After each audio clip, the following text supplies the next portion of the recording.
আসসালামু আলাইকুম, hello viewers. দেখুন, আমি আপনাদের মাঝে আজকে কিছু শেয়ার করব, আমার জীবন কাহিনী নিয়ে কিছু কথা শেয়ার করব। তো সবাই মন দিয়ে শুনবেন। দেখুন, আমি অনেক গরিব ছিলাম। আমি যখন ছোট থেকে বড় হয়েছি, আমার বাবা ঠিক মতো আমাকে জামা কিনে দিতে পারে নাই, ঠিক মতো আমাকে পকেট খরচ দিতে পারে নাই। আমার বন্ধু বান্ধবের সাথে চলছি, তারা অনেক বড় লোক ছিল, তারা অনেক টাকা পয়সা খরচ করছে, সুন্দর সুন্দর জামা কাপড় পরছে, কিন্তু আমি পড়তে পারিনি। কেন পড়তে পারিনি জানেন? আমার বাবা অনেক গরিব ছিল। আর আমি এখন মানুষের আগে আমি মানুষের জামা কাপড় ইউজ করতাম, মানুষের জামা কাপড় পরতাম। আর এখন আমি বর্তমানে আমি নিত্য নতুন জামা কাপড় কিনি। আমার জামা কাপড় মানুষে পরে, আমি দুদিন পরে ফেলে দেই। এখন বর্তমানে কোথায় পেলাম আমি এই টাকা? সব আমি ইউটিউব ফেসবুক পেজ থেকে কামাই। তো এখান থেকে অনেক টাকা ইনকাম, আলহামদুলিল্লাহ। সবই আপনাদের কারণে, আপনারা আমাকে সাপোর্ট করছেন বিধায় আমি আজ পর্যন্ত এই এত উপরে উঠতে পেরেছি। তো দোয়া করি আপনারাও কিছু করেন, কিছু করে দেখান। আমি ছোটবেলা সবসময় ভাবতাম একটা কিছু করতে হবে, এমন কিছু করতে হবে যেখানে ইনভেস্ট করব না, যেখানে আমার লসের আশঙ্কা খুবই কম, মানে লস হবে না। আমি ইনভেস্ট করব না, কারণ আমার কাছে টাকা নাই, ইনভেস্ট করতে পারবো না। আমি সেখান থেকে কিভাবে ইনকাম করব? আমি দেখুন অনেক ওয়েবসাইটে আমি কাজ করছি, ইনভেস্ট করছি, সেখানে আমি ধরা খেয়েছি। কিন্তু একটা কন্টেন্ট ক্রিয়েটর আমার চিন্তা ভাবনা ছিল, আমি ভিডিও করে আমি টাকা কামাবো। আমার ভাইরাল হওয়ার চিন্তা ছিল না যে আমি ভিডিও করে টাকা কামাবো, মানুষকে ভালো কিছু উপহার দেবো, সেখান থেকে আমি কিছু প্রফিট নেব। তো আপনাদের কারণে আমার ভিডিও আপনারা দেখেন, সেজন্য আমি আজকে এত বড় হয়েছি।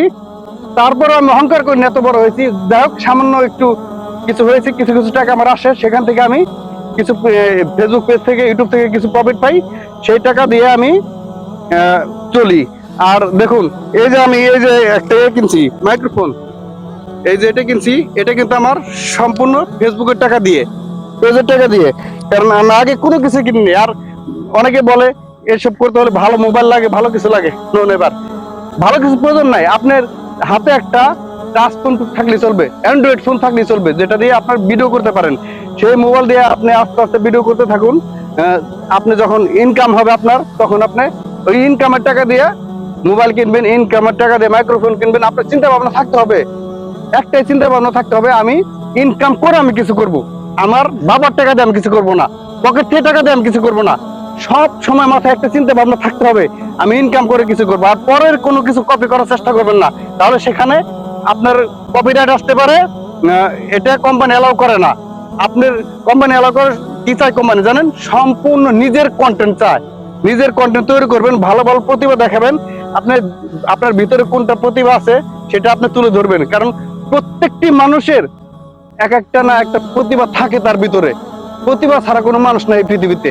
তো আপনার ভিতরে কোন জিনিসটা কাজ করে, ডেভেলপমেন্ট করতে চান, কোন জিনিসটা আপনার ভালো মনে হয়, কোনটা আপনি ভালো করতে পারেন, সেটাই আপনি তুলে ধরবেন, সেটাই আপনি ভিডিও করবেন, সেটা ভিডিও করে আপনি আপলোড দেবেন। আপনার কোনো মিউজিকের প্রয়োজন নাই, কোনো এক্সট্রা কোনো কিছুর প্রয়োজন নেই। কারো ছবি স্ক্রিনশট আনে আপনি ভিডিওতে অ্যাড করবেন, তাহলে সেখানে আপনার কপিরাইট ধরা খেতে পারে, আপনার চ্যানেলটা ডাউন হয়ে যাবে।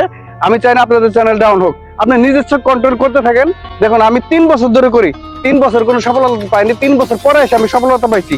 তো আগে আমি অনেক মন মানুষটা ভালো থাকতো না যে আমি এইগুলো করে আমার ভিডিওতে ভিউ হয় না, ভাইরাল হয় না, অনেক খারাপ লাগছে আমার। কিন্তু যখন ভিডিওটা ভাইরাল হয়ে যায়, তখন মনে করেন উৎসাহটা দ্বিগুণ বেড়ে যায়। ঠিক আমার মতো আপনাদেরও হবে।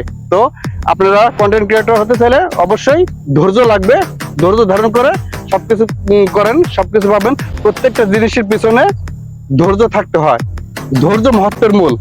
তো সবাই ভালো থাকবেন, আশা করি বুঝতে পারছেন। ধন্যবাদ, আসসালামু আলাইকুম।